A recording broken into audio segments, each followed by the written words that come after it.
growing reports that there are now 3 teams that will be potentially in on. Let's see exactly who those are, what those trade packages could be, and whether or not this is even a good move for the Chicago Bulls right after this.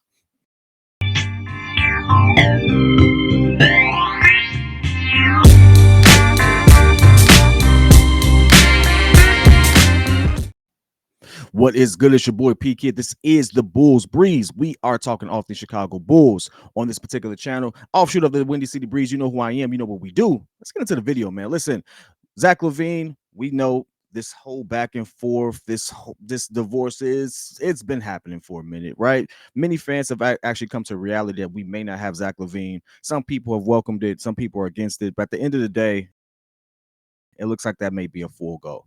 And if it makes the Bulls better, sure, why not? Now, I'm not necessarily on that train, but there are some teams that will be out there in the sweepstakes for Zach Lavine trade. One of those teams right now, Sacramento Kings. Now, this is interesting to me because the Sacramento Kings have made multiple people available for trade, some of which actually could, if we can implement what they bring and do best, really help the Chicago Bulls from an offensive standpoint. And instead of us depending on one person for the scoring, we now can have multiple. Those 2 people being specifically Kevin Herter and Harrison Barnes. Now I know some people are going to be like Harrison Barnes, right? But you got to understand, Harrison Barnes does something that some of our bigs or power forwards don't do. He shoots the 3-ball really, really well. Now, some people will sit there and argue, well, Patrick Williams is there. What does that do for him? I'm going to sit there and be clear. I like Patrick Williams. He's had his opportunity. He's still relatively young. Maybe he has a later spurt like Kobe White has had. Kobe White being, fit for a 5th year. Maybe we'll see that. But as it stands right now, that's not consistent and it's not dependable. So at this point, we have to do what we have to do. If you look at Harrison Barnes' stats, and I want people to really consider this because a lot of people like to sit there and just clown this man. He doesn't provide a whole lot. He's not the primary scorer there. But one of the things he does well, like I mentioned, is he shoots the 3-ball really well. He's also nearly 50% from the field, coming in about 47, 48%. Now, that is a small microcosm of what we can do. He is a leader. I mean, this would be like his 10th, 11th season.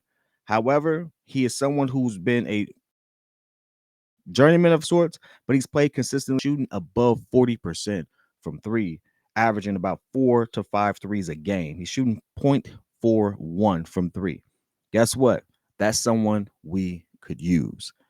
That is someone who, if they're going to make available, if they're going to include other things, might have to take a flyer on it. And that's just being honest. Now, the Kings are in an interesting situation because I frankly didn't see this happening. I frankly didn't see them actually making this this individual available simply because they kind of were clicking. Now I know that this season may not have turned out, it may not be turning out exactly what they wanted to be so far, but Mike Brown's done a phenomenal job with them.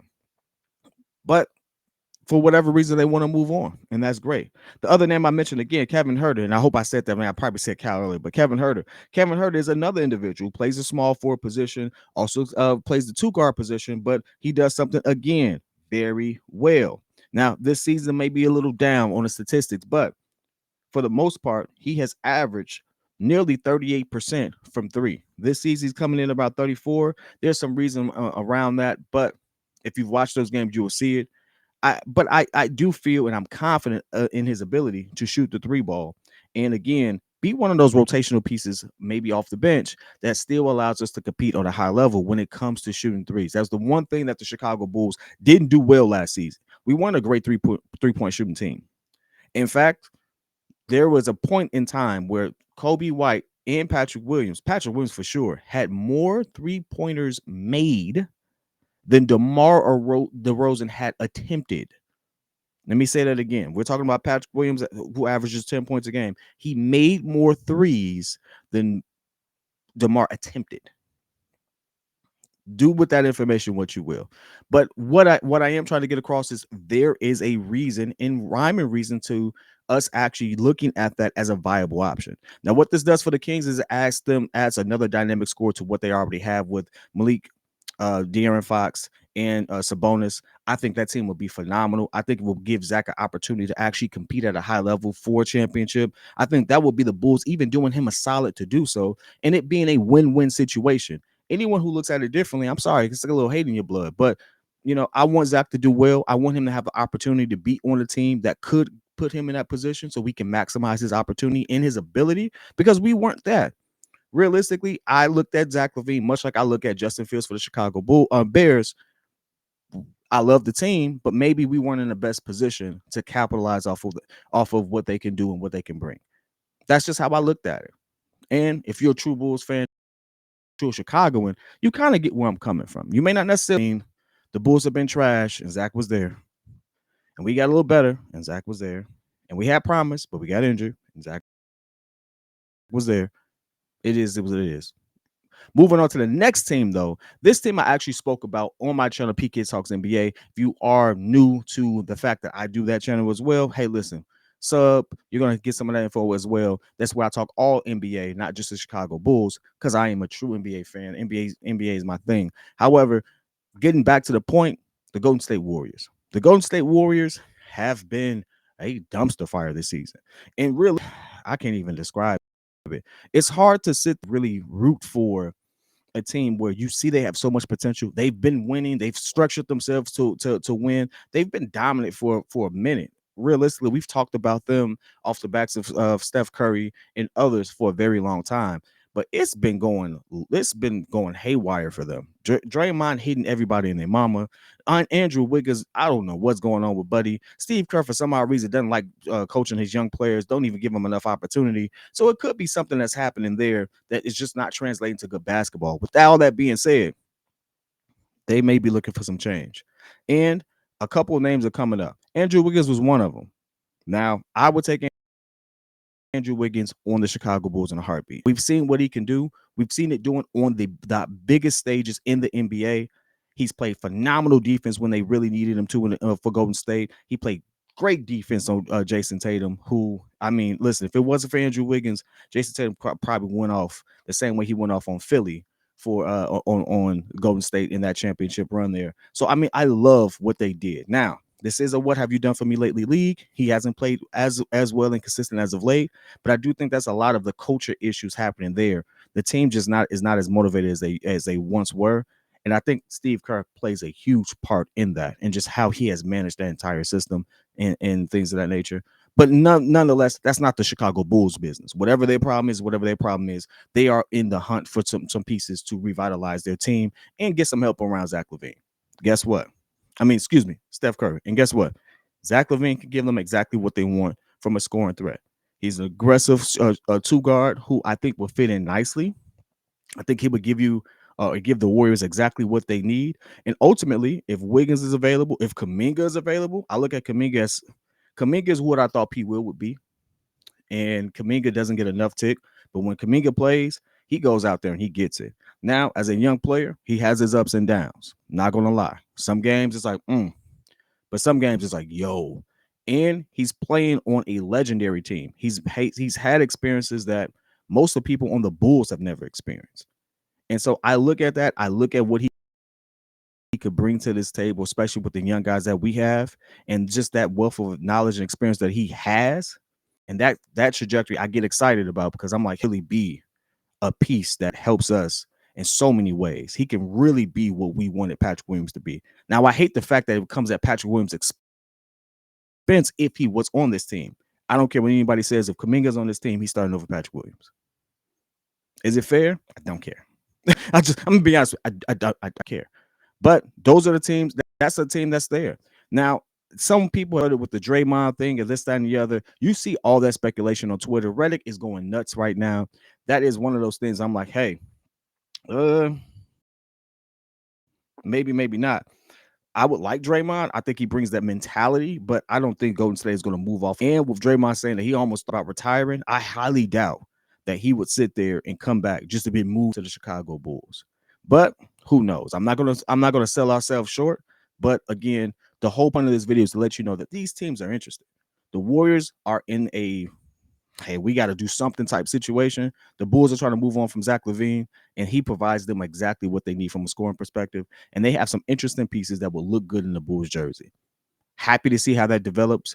There's no definitive on who those players are, but they are in the hunt and they're looking at that. And his contract doesn't scare them as much.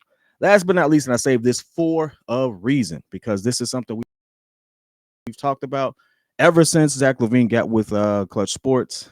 And the reality of it is Clutch Sports, LeBron James, you know where we're going. Los Angeles Lakers. The Los Angeles Lakers have been linked to Zach Lavine.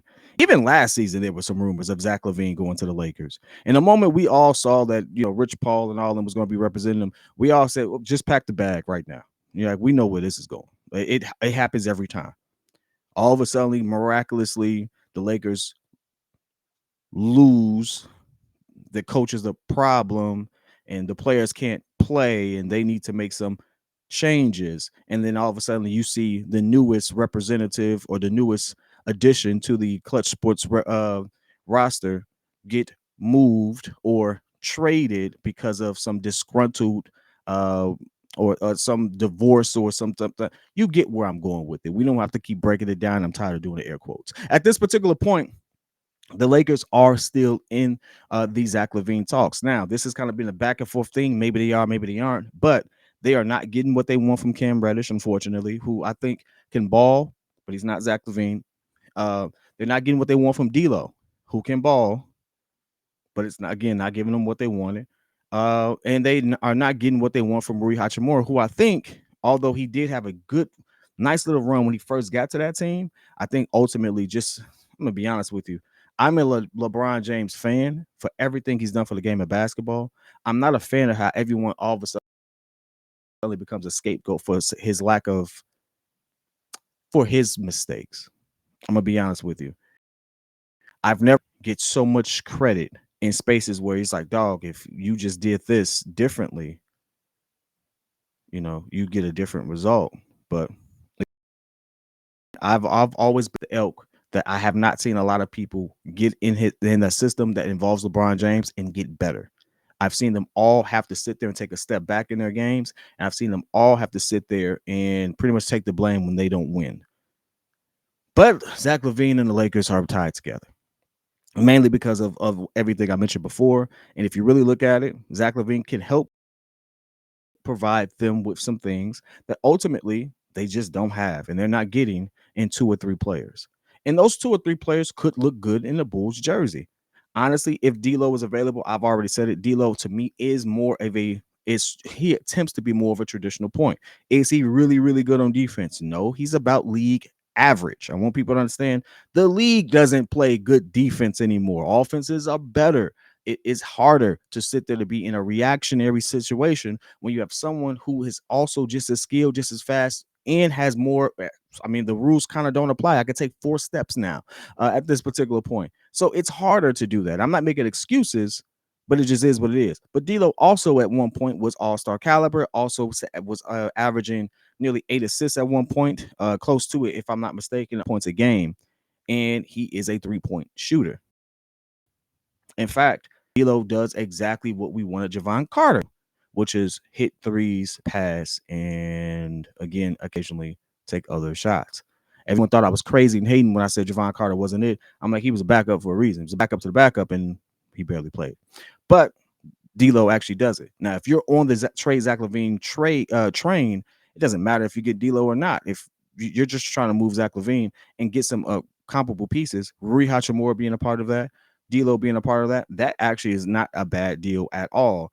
I know some people aren't against that, but I can see that working in a space where we still have high level scoring from both our bench and our starting unit, and we get to fill in some of our deficiencies on a rebounding perspective. Because I do think Rui Hachimura is in a very uncomfortable situation with with the Lakers, because he has AD who doesn't want to play center but plays center, but also plays power forward often and occupies that space. And he has LeBron James, who's a small forward, power forward, who also occupies that space. He's taking 2 back seats on the same team, and they want him to be effective. It just doesn't fit what he does.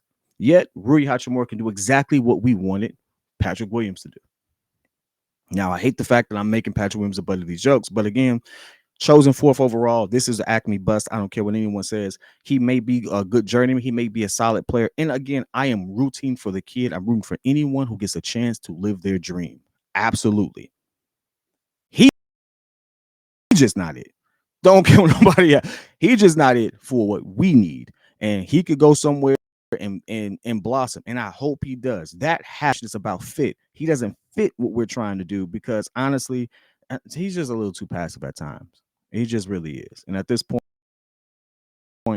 you gotta at least Kobe White wasn't passive. He was just he just shot bad. He didn't look good. He tried the hardest from Pete Will. So that's the difference.